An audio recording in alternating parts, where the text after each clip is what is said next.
Doctor Isha and today will be talking about bulky uterus. बहुत बार आप अपने अल्ट्रासोनोग्राफी रिपोर्ट्स हमारे साथ शेयर करते हैं जहां पर एक इम्प्रेशन में एक चीज़ लिखी रहती है कि it is suggestive of bulky uterus and please को रिलेट क्लिनिकली।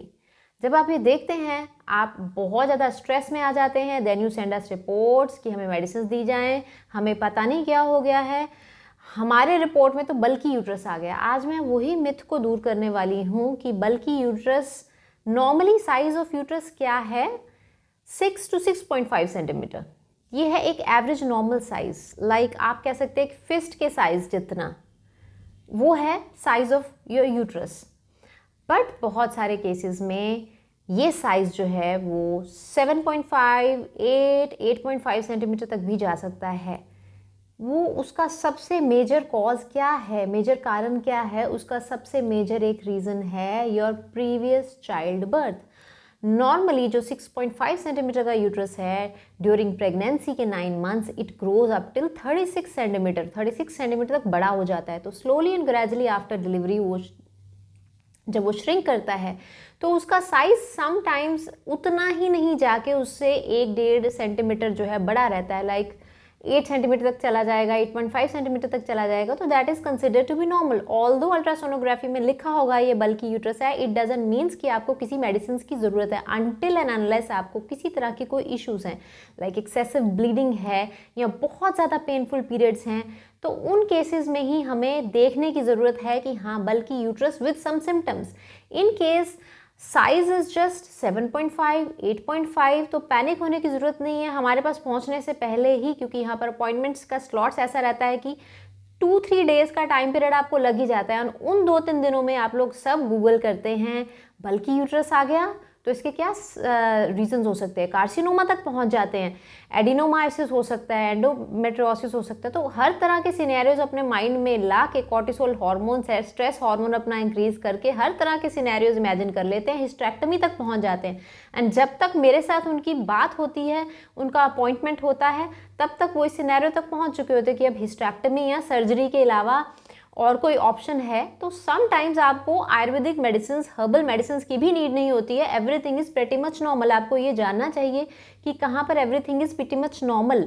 चाइल्ड बर्थ जो है उसके बाद आपका यूट्रस का साइज थोड़ा बड़ा ही होने वाला है, एंड उसको बल्कि ही मेंशन करने वाले हैं बहुत केसेस में आपका अल्ट्रासोनोग्राफी। तो you need to have a check. In case आपको लगता है कि हाँ द साइज जो बल्की यूट्रस है is with certain symptoms like excessive bleeding और बहुत ज़्यादा पेनफुल क्रैम्प्स हैं, या कोई और तरह के सिम्टम्स भी ऑब्जर्व कर रहे हैं, उस केस में एंड अगर size is like 11, 12, 13, 14, sometimes patients हमें अप्रोच करते हैं जहाँ पर size of the uterus is जैसे कि 3 मंथ्स प्रेगनेंसी वाला साइज होता है, तो उन केसेस में हमें रूल आउट करना होता है कुछ ऐसे केसेस जैसे एडिनोमायोसिस में bulky uterus is there. Sometimes pelvic inflammatory disease में भी होता है, इन्फेक्शन के कारण इन्फ्लामेशन हो जाती है, सूज जाता है। एडिनोमायोसिस के केसेस में क्या होता है, एंडोमेट्रियम जो है वो implants, endometrial implants wall of the uterus में होते हैं, muscular wall, that is myometrium. Myometrium एक मस्कुलर वॉल होती है यूट्रस की, वहाँ पर हमें एंडोमेट्रियल इम्प्लांट्स देखने को मिलते हैं जो नॉर्मली ग्रो करते हैं, हर महीने प्रोलिफरेट करते हैं और वहीं पे ब्लीड करते हैं, लेकिन आउटलेट कोई नहीं होता तो वो वहीं पे रुके रहते हैं। तो स्लोली एंड ग्रेजुअली क्या होता है, हर महीने जो myometrial muscular wall of uterus होती है वो फैलने लगती है, वो सूजने लगती है। स्लोली एंड ग्रेजुअली वो फिक्स्ड टाइप चीज़ हो जाती है। और एडिनोमायोसिस भी आगे फर्दर 2 टाइप्स का है। फोकल, अगर वो स्प्रेड, अगर जगह जगह पे हर वॉल ही यूट्रस की फूल रही है, एंडोमेट्रियल इम्प्लांट्स हैं, ब्लीड कर रहे हैं, तो वो उसका अलग नेम है। अगर वो एक पॉइंट पे है उसका अलग नेम है। बट इसका कारण क्या है, योर हार्मोनल फ्लक्चुएशंस। तो उनको हमें हार्मोनल फ्लक्चुएशंस के अकॉर्डिंगली ही ट्रीट करना होता है। मेरी पुरानी वीडियोज़ मैंने अच्छे से एक्सप्लेन किया है कि इस तरीके से हम हर्बल फॉर्मुलेशन से ईस्ट्रोजन ऐसे केसेस में बढ़ जाता है, ईस्ट्रोजन डोमिनेंस को ट्रीट करते हैं, लिवर को डिटॉक्सिफाई करते हैं, अलॉन्ग विद दैट एनालिसिस करते हैं कि कौन से दोषाज इम्बैलेंस्ड है, वात, पित्त या कफ। या कई केसेस में ऐसा देखा गया है त्रिदोषाज आर इम्बैलेंस्ड, तीनों दोषों को बैलेंस करते हैं। तो ये सब चीज़ें इकट्ठी, along with that proper diet. Diet कैसी होनी चाहिए, raw fruits and vegetables, diet जो है that is the best diet because उसमें फाइबर कंटेंट बहुत ज़्यादा, और फाइबर कंटेंट जब ज़्यादा है तो फाइबर कंटेंट क्या करेगा, जितना भी एक्सेस ईस्ट्रोजन आपकी बॉडी में है उसको बॉडी में से बाहर फेंक देगा। एक पूरा इसका प्रोसीजर होता है। तो जितना आप ऐसा लाइफस्टाइल अच्छा रखेंगे, स्ट्रेस से दूर रहेंगे, स्लीप प्रॉपर रखेंगे, गुड डाइट रखेंगे, ये सब चीज़ें कंट्रीब्यूट करेंगी। और हाँ, जब भी कोई इस तरह की फाइंडिंग आ जाती है इमीडिएटली आप ये मत कहिए हमें मेडिसिन की नीड है। समटाइम्स आपको मेडिसिन की बिल्कुल भी नीड नहीं होती है, किसी तरीके की मेडिसिन की भी नीड नहीं होती है।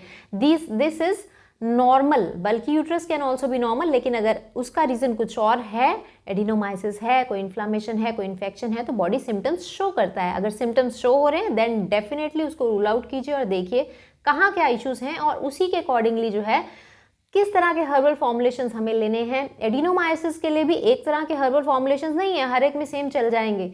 एडिनोमाइसिस के भी आगे बहुत सारे सब टाइप्स हैं एज पर देयर दोषास, वातज, पित्तज, कफज, त्रिदोषज, ईस्ट्रोजन डोमिनेंस वाला, और सिम्टम्स के अकॉर्डिंगली एक्सेसिव ब्लीडिंग है कईयों में। एसिम्टोमेटिक एडिनोमाइसिस भी हैं जहाँ पर एकदम से पता लगता है सिम्टम्स कोई भी नहीं आ रहे हैं, या कहीं पे पेन बहुत ज़्यादा है तो उसमें हमें अलग हर्बल फॉर्मुलेशंस देने हैं। तो बहुत स्ट्रैटेजिकली एडिनोमाइसिस को भी हमें ट्रीट करना है, बहुत स्ट्रैटेजिकली। यूट्रस का साइज भी हमें रिस्टोर करना है with herbs. Definitely it is possible with herbs कि हम यूट्रस के साइज को रिस्टोर कर लें। एंड जो अंदर एंडोमेट्रियल इम्प्लांट्स हैं, bye enhancing the autophagy mechanism हम उन एंडोमेट्रियल इम्प्लांट्स को भी बहुत हद तक स्कैवेंजिंग के मैकेनिज्म से उसको कंट्रोल कर सकते हैं। तो हमेशा सिर्फ रिपोर्ट्स को देख के डर जाना और फटाफट से गूगल सर्च करना और फटाफट से ये मेडिसिन खानी वो मेडिसिन खाना हर टाइम ज़रूरी नहीं है। लेकिन हाँ, डेफिनेटली अगर कुछ इश्यूज़ हैं तो उसको हमें निप द ईविल इन बड, यानी कि स्टार्टिंग फेज में जैसे ही आपको मालूम चलता है कि हाँ ये इशू है, दिस इज़ द पैथोलॉजी, उस पैथोलॉजी को इमीडिएटली ट्रीट करना भी उतना ही ज़रूरी है, with diet, with medicines, with yoga, with few massages which we guide you। इन सब के कॉम्बिनेशन से एक स्ट्रैटेजिकली हम एडिनोमाइसिस को भी ट्रीट करना पॉसिबल, बहुत अच्छे इसके रिजल्ट्स जो हैं वो मिलते हैं। इन केस आपको कोई डाउट्स, क्वेश्चंस, क्वेरीज हैं, हमारे टीम के दिए गए नंबर पे आप ज़रूर संपर्क कर सकते हैं, पूछ सकते हैं, अपने रिपोर्ट्स को शेयर कर सकते हैं। Thank you so much for watching.